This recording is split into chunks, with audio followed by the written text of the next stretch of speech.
તો સુરતમાં કોંગ્રેસે રેલી કાઢી છે। ડ્રગ્સના દૂષણ મામલે કોંગ્રેસ દ્વારા રેલી કાઢવામાં આવી છે। વિધાનસભામાં કોંગ્રેસ પક્ષના નેતા તુષાર ચૌધરી રેલીમાં હાજર રહ્યા। કોંગ્રેસના કાર્યકારી પ્રમુખ ઇન્દ્રવિજય ગોહિલ રેલીમાં હાજર રહ્યા હતા। વનિતા આશ્રમથી રેલી કાઢવામાં આવી હતી।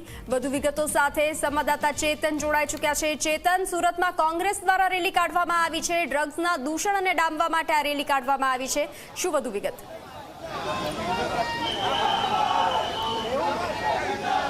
જી બિલકુલ થી ડ્રગ્સના દૂષણને ડામવા માટે કોંગ્રેસ દ્વારા એક રેલીનું આયોજન હાથ ધરવામાં આવ્યું છે। આપ જોઈ શકો છો, ધારાસભ્ય તુષાર ચૌધરી, કદીર પીરઝાદા સહિતના તમામ જે નેતાઓ છે તે નેતાઓ આ જે રેલી છે તે રેલીમાં હાજર રહ્યા છે। આપ જોઈ શકો છો, મોટી સંખ્યામાં કોંગ્રેસના જે કાર્યકરો છે તે આ રેલીમાં જોડાયા છે। જી સર, આ રેલી કાઢવી પડી શા માટે? જે પ્રકારે ગુજરાતમાં લાખો કરોડનું ડ્રગ્સ પકડાઈ રહ્યું છે અને જેટલી બી કોલેજો છે, યુનિવર્સિટીઓ છે, એના કેમ્પસની આજુબાજુ ખુલ્લેઆમ ડ્રગ્સનું વેચાણ ચાલી રહ્યું છે। એના કારણે યુવા પેઢી બરબાદ થઈ રહી છે। અત્યારે કેન્દ્ર સરકારના ગૃહ મંત્રાલયના આંકડા મુજબ ગુજરાતમાં કરીબન 21 લાખ જેટલા લોકો ડ્રગ્સ એડિક્ટ થઈ ચૂક્યા છે। એમાં 2 લાખ કરતાં પણ વધારે તો મહિલાઓ પણ છે। તો આ લોકોને નશામાંથી મુક્ત કરાવવા માટે, એ લોકોની કારકિર્દી બચાવવા માટે, એ લોકોના પરિવારને બચાવવા માટે સુરત શહેર પણ નશામુક્ત શહેર બને એના માટે અમે આ રેલીનું આયોજન યુથ કોંગ્રેસ અને એનએસયુ દ્વારા કરવામાં આવ્યું છે। આપણી સાથે કદીરભાઈ જોડાયા છે। કદીરભાઈ, રેલીનું આયોજન શું કહેશો? તુષારભાઈએ વાત કરી, અત્યારે સુરત શહેરના ગુજરાતના યુવાધનને બચાવવું છે। એક એરિયામાં યુવાનો ડ્રગ્સ લઈ રહ્યા છે। આપણું યુવાધન બગડી રહ્યું છે। ઉડતા પંજાબની જેમ ગુજરાત એ દિશામાં નહીં જાય, એટલા માટે યુવાનોને સજાગ કરવા માટે સરકારને આ સંદેશો આપવા માંગીએ છીએ કે પ્લીઝ મહેરબાની કરીને આ જે ડ્રગનો વેપાર છે એને બંધ કરો।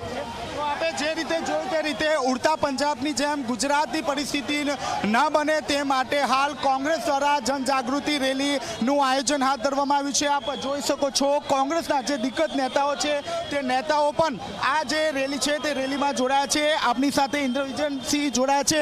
જી, રેલી કાઢવામાં આવી, શું કારણ? એને બચાવો। જેમ ઉડતા પંજાબ હતું એમ ઉડતા ગુજરાત આજે બની રહ્યું છે। ગુજરાત રાજ્યમાં લાખો યુવાનો ડ્રગ્સના એડિક્ટ બની ચૂક્યા છે, જેમાં યુવતીઓની સંખ્યા પણ ખૂબ મોટા પ્રમાણમાં છે। ગુજરાત રાજ્યના હજારો યુવાનો આજે રિહેબ સેન્ટરમાં દાખલ થઈ રહ્યા છે। જુદા જુદા કેમ્પસ અને સ્કૂલોની આજુબાજુમાં ખુલ્લેઆમ ડ્રગ્સનું વેચાણ ચાલે છે। ત્યારે સરકાર આ ડ્રગ્સ માફિયાઓની વિરુદ્ધમાં એક ઝીરો ટોલરન્સ નીતિની રચના કરે એ માટે સરકાર ઉપર એક દબાણ ઊભું કરવા માટે આ રેલીનું આયોજન કરવામાં આવ્યું। સરકાર ઉપર દબાણ લાવવા માટે આ રેલીનું આયોજન હાથ ધરવામાં આવ્યું છે। આપ જોઈ શકો છો, હજારોની સંખ્યામાં જે કોંગ્રેસના જે કાર્યકરો છે તે આ રેલીમાં જોડાયા છે અને જે રેલી છે તે વનિતા વિશ્રામથી નીકળી છે અને આ જે રેલી છે તે પોલીસ કમિશનર કચેરી સુધી પહોંચશે, જ્યાં પોલીસ કમિશનરને પણ આવેદનપત્ર આપશે। આપ જોઈ શકો છો, આ જે રેલી છે તેમાં એનએસયુઆઈના જે વિદ્યાર્થીઓ છે તે વિદ્યાર્થીઓ પણ મોટી સંખ્યામાં જોડાયા છે। હજારોની સંખ્યામાં જે લોકો છે તે લોકો આ રેલીમાં જોડાયા છે। ક્યાંક ને ક્યાંક જે ડ્રગ્સનું જે દૂષણ છે તે દૂર કરવા માટે આજે એક રેલીનું આયોજન હાથ ધરવામાં આવ્યું છે। લોકો ડ્રગ્સ પ્રત્યે જાગૃત થાય તે માટે કોંગ્રેસના તમામ જે નેતાઓ છે તે આજે રસ્તા પર ઉતરી આવ્યા છે। આપ જોઈ શકો છો, એક વિશાળ જે રેલી છે તે રેલીનું આયોજન હાથ ધરવામાં આવ્યું છે, જેમાં સુરત શહેરના અલગ જે વિસ્તારો છે તે વિસ્તારોમાં કોંગ્રેસના જે કાર્યકરો છે તે કોંગ્રેસના કાર્યકરો આજે રસ્તા પર ઉતરી આવ્યા છે। ઉડતા પંજાબની જેમ ગુજરાતની પરિસ્થિતિનું નિર્માણ ન થાય તે માટે આજે જે રેલી છે તે રેલીનું અહીં જે આયોજન છે તે કરવામાં આવ્યું છે। જી ચેતન, જાણકારી સાથે જોડાવા બદલ આભાર। તો ડ્રગ્સ મામલે કોંગ્રેસે હલ્લા બોલ કર્યો છે, રેલીનું આયોજન કરવામાં આવ્યું છે। ડ્રગ્સના દૂષણ મામલે કોંગ્રેસે રેલી કાઢી છે।